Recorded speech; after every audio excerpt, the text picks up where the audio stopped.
നമ്മളൊന്നും ആഗ്രഹിക്കണ്ട. സമയമാവുന്ന സമയത്ത് ആ ഭഗവാൻ നമ്മളെ അങ്ങ് എത്തിക്കും. അത്രയേ ഉള്ളൂ. ഞാനങ്ങ് ജടായുപ്പാറയിലെത്തി.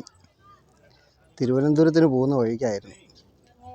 അപ്പോൾ ഒന്ന് ആഗ്രഹിച്ചു ജടായുവിനെ ഒന്ന് കാണാം, ഭഗവാൻ ശ്രീരാമചന്ദ്ര മഹാപ്രഭുവിനെ ഒന്ന് കാണാമെന്ന്.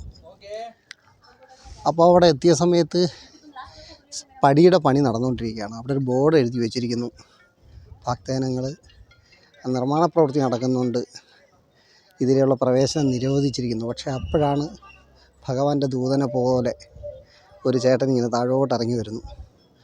അപ്പോൾ ഞാൻ ചോദിച്ചു, കയറാവോ? അപ്പോൾ പറഞ്ഞു കയറാമെന്ന്. അങ്ങനെ കയറി. കാണൂ, എത്ര മനോഹാരിതയാണ്. കൊല്ലം ജില്ലയാണ്. കൊല്ലം ജില്ലയുടെ ആ ഒരു മനോഹാരിത ഇവിടെ നിന്നാൽ അങ്ങോട്ട് കാണാം. നല്ല മലകളും പച്ചപ്പും ഒക്കെ നിറഞ്ഞു നിൽക്കുന്ന ഒരു നല്ല അന്തരീക്ഷം ഇങ്ങനെ കാണാം. എന്താ ഭംഗി.